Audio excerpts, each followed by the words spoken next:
Welcome to the PHF Podcast. My name is Michael Babcock. I am the host of this podcast, and today we are talking with Angie from the Baraga County Shelter Home. Angie, welcome to the show. Hi, Michael. Thank you so much for having me. Glad to be here again this year. It's good to talk with you again. Last year, I headed down to the your guys' office in downtown Lawrence, and that was a lot of fun. And I wish I was going to get down there again because it's fun to just be part of like what you guys have going on down there. To get us started here. Tell us about your organization. What do you guys do? Who do you serve? What do people need to know about what you guys do? All right. Well, as you said, we're the Baraga County Shelter Home. We are a small nonprofit located in Lawrence, Michigan. We serve survivors of domestic and sexual violence, both men, women, and children. We provide emergency shelter. We also provide outreach advocate services for our clients. It's not just limited to shelter. We help with transportation, housing, utilities, counseling, PPO assistance. There's a wide variety of services that we've been providing for about 150 clients a year. And we've been in operation since 1983. Wow, so that's exciting stuff. And one of the reasons we have you on today is to talk about you because you are one of our 18 partners for Giving Tuesday this year. Giving Tuesday is in its 9th year nationwide and its 4th year here at the Portage Health Foundation. And what we do every year is we match X amount of donations. This year we're matching $200,000 in donations. So if you want to support the Baraga County Shelter Home, I would love to see you make a donation through us for them. To do that, you can either mail us a check. Our address is 400 Quincy Street in Hancock, Michigan. 49930. You can mail that. You have to do that. It has to be postmarked on Giving Tuesday or before, and get that out so we get it here as soon as it can. Or you can drop it off at our offices in downtown Hancock. We're on the 5th floor of the old D&N building in downtown Hancock. You can just drop it off right in front of our door. We have a little drop box there. We check that regularly. Or you can donate online. Go to phfgive.org/givingtuesday. Press the donate button. There's a form you'll fill out. Make sure you select the Baraga County Shelter Home and make your donation for them. All the donations that are going to be eligible for the match need to be in by December 1st. And we would love to see those donations come in. We gave you guys a decent amount of money last year. Yes. Tell me a little bit about what you guys do with the funds that'll be coming to you. Last year was amazing. I've been with the organization for 2.5 years. So my first year here, I think we got, $1,000 to $2,000, which for us is a large amount because we are a small organization. And last year when we received our check, I thought my jaw was going to hit the floor. It truly was amazing, the amount of support, not just through Portage Health Foundation, but through our community. And it just means that we're getting the word out more, that we're here and that we need your help. Those funds allow us, the shelter home relies heavily off of state and federal grants. And those have limits. So there's only so many things, there's only certain things you can pay for with those grants. And we rely on these funds that we do from fundraising as well as Portage Health Foundation Giving Tuesday to cover ends that are not met for our clients through the grants. And it means a lot. Somebody wanting to renew, they need a new ID. They need a new social security card, state records, whatever it may be. There's nothing, the way I look at it, if we can't provide the service here, we will find the person that can. So we are here to help, and those funds allow us to be able to do that. I love that answer of if we can't help you, we'll find something that does help you. And that's part of the reason we do this whole thing. We have 18 partners this year. They're located all over our 4-county area, which includes Baraga County. And our goal with this is to find organizations that improve the health of our community. They can do that in a wide variety of ways, but the bottom line is each of these organizations does incredible work to help the health of our community. And by strengthening each of them, you strengthen the people that work there, which is important. You strengthen the people that they serve, which is important. And you strengthen the entire community that surrounds them. These donations you do help immensely. And you talked about how they help financially. But, one of the things you said before the financial part was the showing of support. Knowing that you have a community that supports you makes it a lot easier to do the work you do. And for you guys, that last year, it was pretty obvious that people supported you. And I'm hoping we're going to have the same thing this year. And I also want to mention it was fun last year. We did our check presentation. Right? What was the restaurant we went to? The Lakeside Inn in Baraga. Yes. Yep. And that was fun. We got to meet your board. And that's it's cool to see because it's when we do this podcast series, you're hearing from Most of the time, the representative who leads the organization, but there's almost always an entire board of people that are helping out to make this Mhm. stuff happen. And those people are also giving a lot of their time, sometimes their money, to make these things happen. So we appreciate all of them that made that happen. So Angie, you said you've been with the organization for 2.5 years. Tell me about your first experience with the Baraga County Shelter Home. Um, hmm, there's been so many. Yeah. For me, this was new. Nonprofit, I've never worked in nonprofit before. So everything has been an interesting experience for me, and something different. Um, the for me, there isn't just one, but the environment, the supportive environment in which we work and we help people is amazing. That stood out to me beyond anything that I can think of right now, because throughout previous employers, you catch things here and there about the organization, how they operate, and this organization really, they run with their heart. They help people. They're here to support people, and it's been, for me, coming from the outside in, not having the experience in the field as well as in a nonprofit, it was very helpful for me. And knowing that, I'm still here, I didn't scare off because of that support, because there is a lot you need to do and a lot you need to learn. But the people here are just amazing. So. Yeah, tell me about some of the roles people have at the shelter home. What kind of people do you have there? Working, not what kind of people. What do they do there? What kind of roles do you have for your employees? Okay, so we have 4 full-time employees. That's including myself. One of them is an outreach advocate. She helps with personal protection orders. She'll go to court, victim advocacy. We have another one that services specialist and services coordinator. They help with finding outreach services, things that you might need within the local community. And we have a child advocate who works with children, and we have crisis advocates, and those are our people who are at the shelter after hours, overnights, answering the crisis line 24/7. We do provide that. um, but ultimately everybody pitches in, so everybody has their own title, and things that they do or that they specialize in, but we all work together to make sure that the client gets what it needs, Yeah. what they need. Because you might not, you might need something, and that day that person that normally does it isn't there, and we want to make things as easy as possible, because people are, if they're in that situation, they're going through enough already. So we're just trying to work together we have a really good team that works together and wants the organization to succeed as well as its clients. And that means a lot for both, because it keeps us going, and it keeps us doing what's needed for the community. Excellent. And tell me about the service area you guys provide services for. Well, we mainly provide for Baraga County. We're located in Lawrence. A lot with our name being the Baraga County Shelter Home, people feel that we're tied to Baraga County and the local government based on that, which we're not. It's just a name, and it's where we're located. But that doesn't mean that we will limit somebody. If somebody calls from downstate or from Kentucky or wherever it may be, we've had instances where they call and they think they're calling, maybe Houghton Lake downstate instead of Yeah. the Houghton area. And I'm like, okay, do you realize this is a 20-hour drive? Is this where you really want to come? And sometimes it's not, and sometimes it is. So we will work with them no matter where they're at, as long as they meet there's not really a lot of criteria that you have to meet for our services. So as long as they meet that, we're going to help them.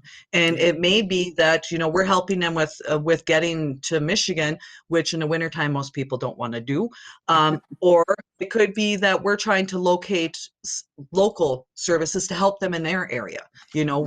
We've worked with people in Wisconsin, um, and further away from us, where we're trying to find out, okay, so who's the local police uh, office, where's, for transportation, if you need emergency shelter, where's, trying to help them even though it's remote. Right. We work with anybody, as long as, if they call our number and we can help them, we're going to. I love that line. And so you said you guys service help about 150 people a year. Just Yes. rough idea. What kind of percentage of them are actually people that end up staying in the shelter home, and which are people you provide services for elsewhere? I would say it's probably about 40% that are within the shelter home, Okay. and the rest are for outreach services. And I asked We that have very an 8-bed. specifically because people don't Yeah, realize that it's not just with a house for the night. If you need help, calling the shelter home is a great option for anybody who might need that help. exactly. There is a lot we can do, and a lot that I don't think people realize. Sometimes when you hear Baraga County Shelter Home, I've had people that, oh, is that an animal shelter? No, it's not. So, we're continuing to work on that outreach to let people know, but they don't realize that we can help with these financial situations. I can't guarantee that we can, but when we have funding, yes, that's what it's there for, is to help the clients. So my thing is, we might have to say no, but it's very rare. And you don't know unless you ask. So it's best if people just call. We'll get calls from people who, well, they have somebody they know that needs assistance, and they're calling to get information and see if they qualify. And we'll go over basics with them. But for us, we really do want to talk to the client. It's not always the easiest, and we've made arrangements to work with the client, meet them where they're at. So we've had to do texting, email. Email we've had to do a few times, so you're just doing what you can to get the help out there. Yeah, and I hope people understand that you guys are there to help, no matter what the situation is. So, you've been there 2.5 years. Tell me about some of the things that make you feel positive about your career there, and how long you'll be staying there. What kind of things drives you to keep staying there? It's the people. The organization and what we provide is amazing, but our team and our community support is, I like I said, I've never experienced it. Maybe it's with being a small nonprofit, different from working for a university or a bank or whatever it may be. But the people is amazing. The staff that I work with, they truly are the heart of the business. I'm just kind of like the head at the top. I guess the one that'll get in trouble. And that's okay. I don't mind that.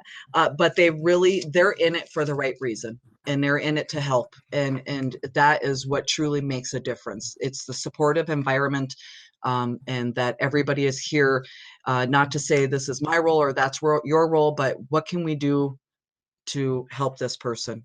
And that's what we do. And that's what like I said, I've never worked in an environment like this. I've worked in good environments all my life, but had none as supportive, and welcoming as this environment. Excellent. I love that. And if you're out there, somebody that's debating what they're going to do in life, like work for a nonprofit is really meaningful work. And It is. like you're saying, it's really nice to be able to help people and do the work you guys do. So let me ask you this question then. Without giving any specific names or like locations where they're from or what they did next or anything like that, tell me about one of the greatest success stories that you have in your 2.5 years at the shelter home, and what that was like to experience that. Excuse me. I can think of a client that was in a dangerous situation. We were able to take that client and child, set up for emergency shelter, until we could work on a safety plan. We created a safety plan, and we were able to get this person, um, with family who didn't live in the area, but we were able to transport this person to their family, get them out of a dangerous situation, and into a safe one. And where, when they leave, we don't normally keep contact. If they want to keep contact with us, that's great. And when they can call us and tell us that they made it safely and that they, appreciate all the help we've given them, it truly is an amazing thing. And we've done it, when you have 150 clients in a year, we've done it. Success can be as simple as them just calling and saying, what kind of services do you offer? They might not do anything about it right at that point, but it's in the back of their mind that they know that we're there to help. And they might call a month down the road, a year down the road, we don't know, but they need to know that we're always there, 24/7, 7 days a week. I love it. It's great to hear. Let's talk about the elephant in the room here. We were hoping to meet in person. Last year I was able to go down there in person. Instead, we're doing this virtually. I'm at my house. I know you're at your office today, but you've been working from home a lot this year. Tell me what COVID has done for your organization this year. What kind of effect has it had on what you guys do? We're still providing all the same services. We're just providing them a little differently. When we can work remotely, we are. We have the safety precautions in place. We're following the guidelines through the health department in the state of Michigan. So we're checking the temperatures, wiping surfaces, doing, everything that needs to be done. But the biggest thing is staying remote when we can. And that has been a huge change for us because normally there is somebody, in the office, in the shelter, in the shelter for sure, 24/7. And we've been doing what we can to try to keep everybody safe. And working remotely is one of those things, but we still provide all the same services. If somebody needs transportation assistance, if they need to meet and they don't want to do it via through the internet like we are, we will meet them, but we just make sure we're following the rules and taking precautions to make sure that everybody is going to be safe and healthy when that meeting is over with. So we're still providing everything. They can still call that 24/7 hotline and they're going to get somebody. It's just we're taking more precautions. That's everything's still the same as in business as usual. We're just making sure that we're protecting our clients as well as our employees. Well, perfect. I'm glad to hear you guys are able to continue offering the services. It's really important work you guys are doing, and we're glad that this year people will be able to support it. Again, if you want to support the Baraga County Shelter Home and the work that they do, go to phfgive.org/Giving Tuesday. There's donation instructions there, including you can donate right online. Make sure you select Baraga County Shelter Home when you make your donation. We are matching up to $200,000 in donations this year, which is very exciting. We also have a couple other things we're doing.